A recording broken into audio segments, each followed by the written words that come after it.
হচ্ছে সীতামাই মন্দির। ফাইনালি আমরা তপবনে চলে এসেছি। রামেশ্বর মন্দিরকে টাটা বলে আমরা এখন যাচ্ছি তপবনের দিকে এগিয়ে। তোমরা আগের ভিডিওতে দেখেইছিলে আমরা রামেশ্বর মন্দিরকে টাটা বলে তপবনের দিকে এগিয়ে যাচ্ছিলাম। আর এখানে আমার মামি হাই করার জন্য পাগল হয়ে যাচ্ছিল, তাই জন্য একটু মামির দিকে ক্যামেরাটা ঘুরিয়ে দিচ্ছিলাম। চলো তোমাদেরকে তাহলে বলি তপবনে কি কি আছে। তপবনে আছে মা সীতার ঘর, লবকুশের আতুর ঘর, আর সেই আতুর ঘরে হোমের আগুন এখনো জ্বলছে। সেই আগুন কিন্তু মা সীতা জ্বালিয়ে দিয়ে গেছিল, সেই আগুন এখনো জ্বলে। তারপর রয়েছে মা সীতা স্নান করার পুকুর, আরও কত কি সবই তোমাদের সাথে শেয়ার করব, তোমরা জাস্ট ভিডিওটা দেখতে থাকো। তো চলো এখন আমরা তপবনের দিকে এগিয়ে যাই। তপবন স্থানটা হচ্ছে যেখানে শ্রীরাম এবং মা সীতা এসেছিলেন যখন তাদেরকে মহল থেকে বার করে দেওয়া হয়, 14 বছরের জন্য বনবাসে পাঠানো হয়। তখন মা সীতা এবং শ্রীরাম এখানে এসেছিলেন। পরবর্তীকালে যখন মা সীতাকে আবারও বনবাসে পাঠানো হয় তখন মা সীতা এই তপবনে এসেই ছিলেন। তো চলো এখন তপবনের দিকে যাওয়া যাক। আর আমার এই ভিডিওটা পোস্ট করতে এতটা পরিমাণে লেট হয়ে যাচ্ছে কেন, কারণ বিগত কদিন ধরে আমার শরীরটা ভীষণ খারাপ, ভিডিও এডিট করার আর একদম টাইম পাচ্ছি না এবং ইচ্ছেও করছে না, ওই জন্য এই ভিডিওটা একটু লেট হয়ে গেল পোস্ট হতে। এখন আমার অনেকগুলো ভিডিও বাকি আছে আমার মামার বাড়ির। তো চলো তপবন যাওয়া যাক। আর তপবন যেতে যেতে আমি আমার মামির কাছে হাতির গল্প শুনছিলাম। আমাদের এইদিকে না প্রচুর হাতি আছে, এই যে আমরা জঙ্গলের মাঝখান দিয়ে যাচ্ছি না, মানে কি বলবো, কোনো বিশ্বাস নেই যে কোনো মুহূর্তে যে কোনো জায়গা থেকে হাতি বার হয়ে আসতে পারে, সেই গল্পই আমাদের মামি বলছিল। আর জঙ্গলটাও তোমরা জাস্ট দেখো কতটা পরিমাণের ঘন।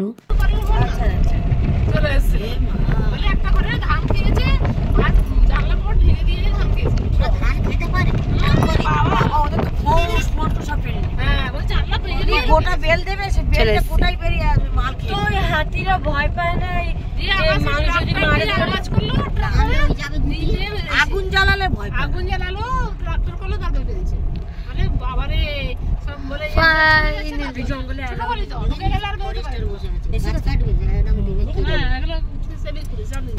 ফাইনালি পৌঁছে গেছি। ফাইনালি পৌঁছে গেছি, দেখাচ্ছি। চলো এখন আমরা খেতে যাবো। ও মা বেরোতে পারছি না, আমার গলু দেখবে, দেখো আমার গলু এপার থেকে ভালো হয়ে যায়। ও বাবা এই দেখো আমার বেবি কোথায় বসে আছে, বসে তুমি ডাকো, খাও কো আছে মা। এখানে একটা ছবি তুলে দিবি রে ভাই?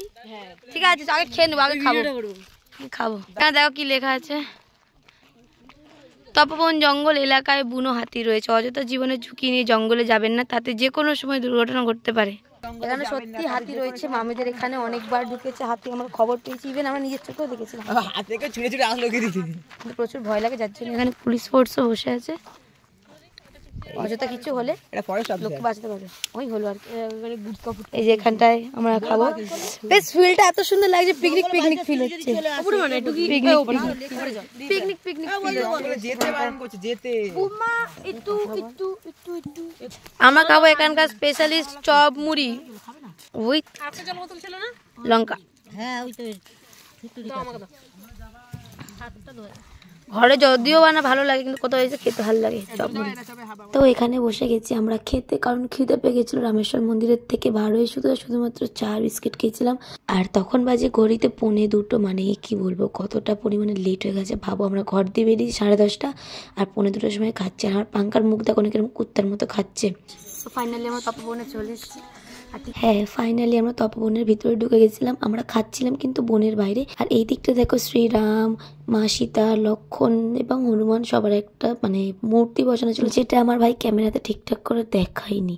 আর এইখানটায় রয়েছে রাধা কৃষ্ণর একটি তুলসী মঞ্চপ, যেটা ভীষণ সুন্দর। আর এইটাই হচ্ছে লব ও কুশের আতুর ঘর।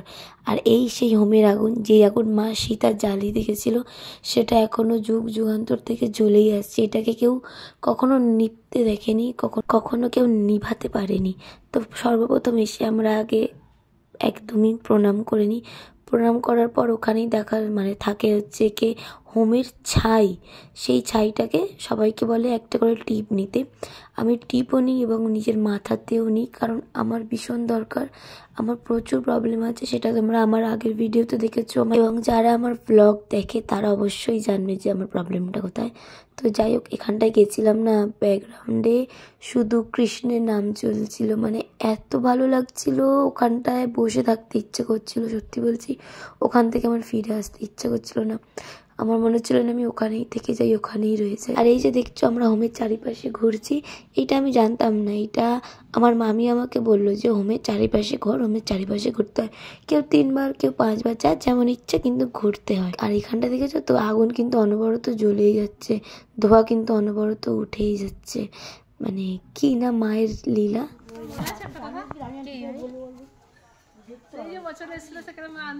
এখানে শুয়ে পড়েছিলাম, মনে আছে? মানসিক করেছো? হয়নি তো, ফলাফল তো হয়নি, কি দেবো চোকাবো আমরা, সেইটাই ভাবছি আর কি। চলো না না, এখানে দেখাই আসো, ওইখানেই তো বললাম, ওই যেখানে চা খেলো, এটা হচ্ছে সীতা মায়ের মন্দির।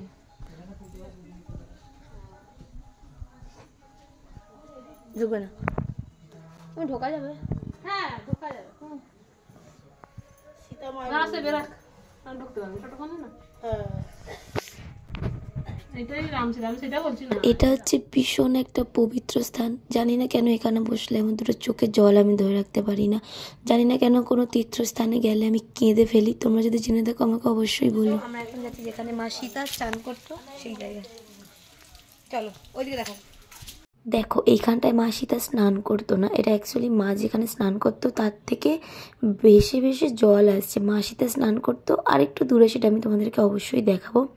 কিন্তু আগের বারে যখন আমি এসেছিলাম এখানে জল থই থই করছিলো। এইবারে জলটা কেন যে শুকিয়ে গেল ঠিক বুঝতে পারলাম না, কিন্তু জল রয়েছে, একদম যে শুকিয়ে গেছে সেটা না, জল রয়েছে, কিন্তু মানে জলটা একটু শুকিয়ে গেছে। আগের বারে যখন গেছিলাম একটু জল ছিল, এখন সেরকম জলটা নেই। আমরা আগের বারে এসে দেখেছি যে খালটা ছিল, সব দিনই আছে, কিন্তু জলটা বয়ে বয়ে আসছে আই থিঙ্ক খাল থেকে। খালটা হয়তো আরেকটু দূরে, যাবো? ঠিক আছে, ভাইকে বলো। আর বিশেষ করে যত জঙ্গলের ভিতর ঢুকছি না, তত যেন গা ছমছম করছে, মানে কোনো একটা শক্তি রয়েছে যেটা আমরা অনুভব করতে পারছি। গা হাত পা ভারী হয়ে যাচ্ছে। আমরা ফোনে দেখে কি ফিল করতে পারছি জানি না, বাট আমরা ওই সামনাসামনি যে কি ফিল করতে পারছিলাম সেটা একান্ত হয়তো আমরাই বুঝতে পারবো। মানে একটা পজিটিভ এনার্জি ওখানে কাজ করছিল, সত্যি বলছি।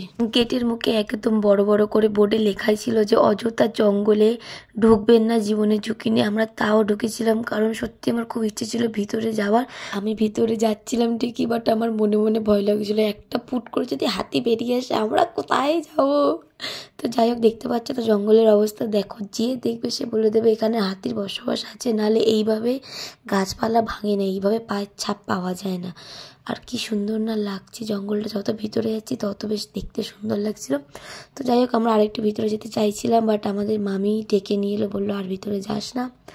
তো ওই জন্য আমরা রিটার্ন চলে এলাম। ভয় তো লাগছিল অবশ্যই 100 বার, তাও আমরা যাবো ভেবেছিলাম, বাট যেতে পারিনি। আর এটাই হচ্ছে মা সীতা স্নান করার জায়গা, আর এখান থেকে জল কিন্তু ওই দিকে গেছে। তপবন ঘোরা কমপ্লিট, আমরা এখন খাবো চা। আমার ভাই ললি খাচ্ছে, ললি ললি আসছে, এখন আমি আর ভাই খাবো ললি, গলে যাচ্ছে এখন গলুকে নিয়ে। আর পাঙ্কা খালি এরকম, এখানে পিছনে খালি হরিনাম হচ্ছে, ভালো লাগছে শুনতে, হেভি লাগছে। ললি ললি আর বিশুর বাকি আছে, তাহলে তো হয়ে গেল। ফোনে চার্জ নেই, পরে দেখো। এখন আমরা যাচ্ছি বাড়ি, তপবন সবাইকে টাটা বলে দিয়েছি, আমরা বাড়ি যাচ্ছি। বাড়ি একই একই বেরিয়ে যাচ্ছে কেন? এখন যাচ্ছি আমরা বাড়ি। আমার গলার বিশাল ঘুম পেয়েছে,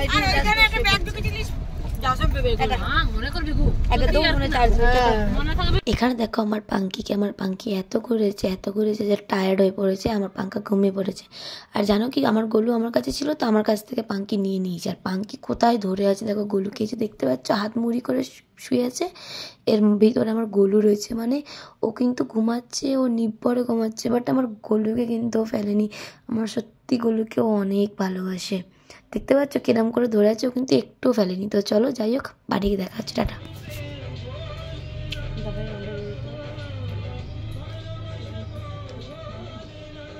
সো গাইস আমরা মন্দির দিয়ে এসে খাওয়া দাওয়া করে শুয়ে পড়েছি। এখন দেখছি আমরা আই লাভ ইউ।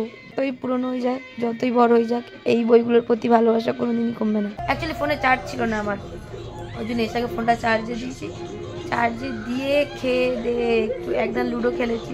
আমার মামি লুডো প্রেমী জানো তো, যখনই বলবে লুডো খেলতে একদম রাজি। রাত্রি 12টা অবধি লুডো খেলে। হ্যাঁ ঠিক, সবাই লুডো খেলে, আমার মামি প্রত্যেকবার ফার্স্ট হয়, প্রত্যেকবার। তো যাই হোক, চলো আজকের ভিডিও এই পর্যন্ত। আর ভিডিও কন্টিনিউ করার একদমই কি বলবো শক্তি নেই। তো আজকের ভিডিও এই পর্যন্ত, দেখা হচ্ছে আবার নেক্সট ভিডিওতে। Tata guys, love you, Radhe Radhe.